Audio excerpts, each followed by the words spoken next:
Let me ask you something. When you measure a distance, say from here to the door, you might use meters. And when you measure time, maybe you use seconds. Now, why do we use different units for space and time? Well, we do it because it's convenient. We're used to it. We walk around at human speeds. We live human lifetimes. And meters and seconds work pretty well for describing our everyday experience. But here's the thing, and this is where it gets interesting. Space and time aren't really separate things at all. They're parts of the same thing. We call it space-time.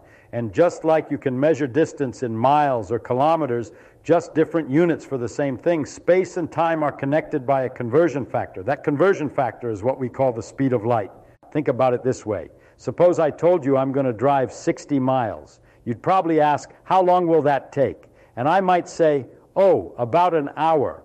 Now, if you're used to thinking in terms of miles per hour, you immediately know what's going on. But imagine if I lived in a world where everyone always traveled at exactly 60 miles per hour. No faster, no slower, just 60. In that world, would we even bother having separate units for distance and time? We might just say, I'm going 1 hour, and everyone would know exactly how far that is, 60 miles. The 60 miles per hour would just be a conversion factor between our time units and our space units. Well, that's exactly what's going on with the speed of light. The speed of light, this number we call c, about 300,000 kilometers per second, is really just telling us how to convert between our measurements of space and our measurements of time. It's like the conversion factor between miles and kilometers, except it's converting between space and time. Now you might say, but wait, Feynman, things don't all move at the speed of light. I'm sitting here, not moving at all. And that's true, you're not moving through space. But here's the remarkable thing, you are moving through space-time. Right now, as you sit there, you're moving through time at 1 second per second. Sounds obvious, right? But think about it in space-time terms. You're traveling along a path through space-time, and all of that motion is in the time direction because you're not moving in space. Now here's where it gets really wild. It turns out that every object in the universe is always moving through space-time at exactly the same rate. Always. No exceptions. The total motion through space-time is always the same. When you sit still, all your motion is through time. When you start moving through space, some of that motion through time gets converted into motion through space. The faster you move through space, the slower you move through time. That's time dilation. It's not some weird side effect. It's the most natural thing in the world once you understand that space and time are connected and there's a fixed total rate of motion through space-time. And what is that fixed rate? Well, it's c, the speed of light. But now you can see it's not really a speed in the ordinary sense. It's more like a fundamental property of the geometry of space-time itself. Let me give you another way to think about it. You know the Pythagorean theorem, right? If you have a right triangle, the square of the hypotenuse equals the sum of the squares of the other two sides. A2 plus B2 sub C2. Now that formula works in flat Euclidean space, but space-time isn't quite Euclidean. It's what we call Lorentzian. The formula looks almost the same, but with a crucial difference. CT2, X2, Y2, Z2 equals something that doesn't change when you switch reference frames. Notice that C sitting there in front of the time term, that's not an accident. That's not just unit conversion. That C is telling you something deep about the geometry of space-time. The minus sign in front of the space terms, that's what makes time different from space. And that C, that's what sets the relationship between them. Here's the really beautiful part. In this geometry, there are paths where T2, X2, Y2, Z2 equals exactly 0. These are called null paths, or light-like intervals. And anything that travels on these paths, photons, gravitational waves, anything with no mass, has to move at exactly c in any reference frame. Not because there's something special about light, but because that's what the geometry of space-time demands. So when we say nothing can go faster than light, we're really saying something much more profound. We're saying that the structure of space-time itself has this built-in speed limit. And it's not really about speed at all. It's about causality, about cause and effect. Here's what I mean. Imagine you're at point A in space-time, a particular place at a particular time. Now, could you do something at point A that affects what happens at point B? Well, that depends on how far apart they are in space and time. If point B is far away in space but close in time, so far that light couldn't get there, then no, you can't affect it. There's no way for the cause at A to reach the effect at B without going faster than C. And the geometry of space-time simply doesn't allow that. This is why we sometimes call C the speed of causality. It's the maximum rate at which cause and effect can propagate through the universe. If you could go faster than C, you could affect things in a way that would look like going backward in time from some other observer's perspective. That would be a mess. Causality would break down. You could have effects without causes, or effects that precede their causes. The whole logical structure of the universe would fall apart. So nature prevents this by making it impossible to go faster than C. And the way it does this is remarkable. As you try to go faster and faster, getting closer to C, something interesting happens. Your mass, or really your energy, appears to increase from the perspective of someone watching you. The faster you go, the more massive you become, which means you need more and more energy to go even faster. As you approach the speed of light, your effective mass approaches infinity, which means you need infinite energy to actually reach C. That's impossible, so you can't get there. But photons, particles of light, they have no rest mass, zero, so they don't have this problem. They don't have to accelerate to reach C. They just always go at C. From their perspective, if a photon could have a perspective, no time passes at all. A photon emitted from a distant star billions of light years away experiences no passage of time between when it's emitted and when it hits your eye. From the photon's point of view, the journey is instantaneous. Of course, we observe it taking billions of years, but that's because we're not the photon. Now, let me address something that confuses a lot of people. They hear that the speed of light is constant, always the same value c, no matter how fast you're moving. And they think, how can that be? If I'm running toward a flashlight, shouldn't I measure the light coming at me faster than if I were standing still? The answer is no, and here's why.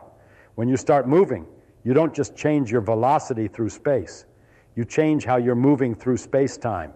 Your notions of simultaneous change. Your measurements of distance change. Your measurements of time change. All of these things adjust in exactly the right way so that when you measure the speed of light, you always get c. This isn't a coincidence. It's not that light knows to adjust its speed to match what you'd measure. It's that the geometry of space-time is such that c is invariant. It's the same for everyone. The thing that changes is your measurement of space and time.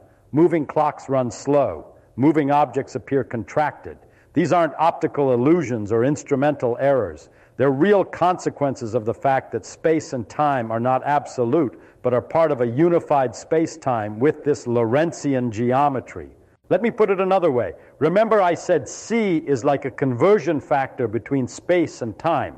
Well, what if we just used the same units for both? What if we measured time in meters, the distance light travels in that time? Or measured distance in seconds, the time it takes light to travel that distance. In those units, c would equal 1. It would be dimensionless, just a pure number, 1. And in fact, that's exactly what theoretical physicists often do. We set c Tafir 1 and work in what we call natural units. In those units, time and space have the same dimensions. A time interval of 1 second is the same as a distance of 300,000 kilometers. They're just two ways of measuring the same thing, intervals in space-time. When you think about it this way, asking, why is the speed of light constant, is like asking, why is the number 1 constant? Or, why does 1 kilometer equal 1,000 meters, no matter how fast you're moving? It's constant because it's a definition, a fundamental part of the structure we're measuring. But now you might be wondering, okay, fine, but why does the universe have this structure? Why is space-time Lorentzian rather than Euclidean? Why is there this speed limit at all? And that, my friends, is a much deeper question. I can tell you that our universe wouldn't make sense without it. If there were no maximum speed for causality, if causes could affect effects instantaneously, no matter how far apart they were, then the whole notion of locality would break down. What happens here would depend on what's happening everywhere all at once.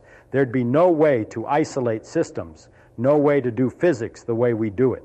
Moreover, if there were no invariant speed, there'd be no natural way to connect space and time. They'd be completely separate, and the symmetries of physics would be very different. The laws of electromagnetism, for instance, wouldn't work. Maxwell's equations, which describe how electric and magnetic fields behave, are built on the assumption that electromagnetic waves travel at c. If c could be different for different observers, these equations wouldn't be consistent. So in a sense, the existence of an invariant speed, what we call the speed of light, is deeply connected to the very possibility of having consistent laws of physics. It's connected to the structure of causality, to the relationship between electricity and magnetism, to the equivalence of mass and energy, E equals mc squared, right? And to so much more. When Einstein figured this out, he didn't start by saying, let me assume light goes at the same speed for everyone.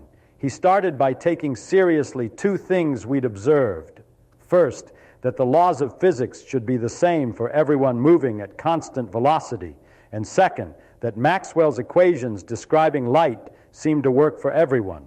When he worked out the implications, he found that space and time had to be flexible, had to transform in this particular way, and that there had to be this invariant speed connecting them.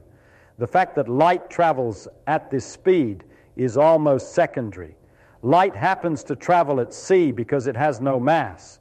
But even if light didn't exist, even if photons didn't exist, c would still be there in the structure of space-time. It would still be the maximum speed of causality, the conversion factor between space and time, the fundamental geometric property of our universe. You could imagine a universe without light, without photons at all. Would we still discover this speed? Yes. We'd find it in the behavior of gravitational waves. We'd find it in how particles with mass behave as they're accelerated to higher and higher speeds. We'd find it in the structure of causality itself. We might call it something different, maybe the speed of causality, or the maximum speed, or just the invariant speed, but it would be the same c. So when you hear people say, nothing can go faster than the speed of light, I want you to translate that in your head. What they really mean is, nothing can go faster than the maximum speed allowed by the causal structure of space-time. Light just happens to go at that speed because that's what massless particles do. And here's one final thing that really drives it home. You know how I said that as you move through space, you move more slowly through time? Well, there's a symmetry to this. From the perspective of someone else moving relative to you, your time is running slow, but their time is running normally from their perspective. This seems like a contradiction. How can both of you think the other one's clock is running slow? The resolution is that at the same time means different things to different observers. What you consider to be simultaneous, events happening at the same time, is different from what I consider simultaneous if we're moving relative to each other. The relativity of simultaneity is a direct consequence of the fact that c is invariant. And this ties everything together. Space and time aren't absolute, they're relative to the observer. But space-time, the unified whole, has an absolute structure, and that structure is characterized by c. The speed of light isn't about light, it's about the geometry of reality itself. I'll leave you with this thought. Every second of your life, you're traveling through space-time.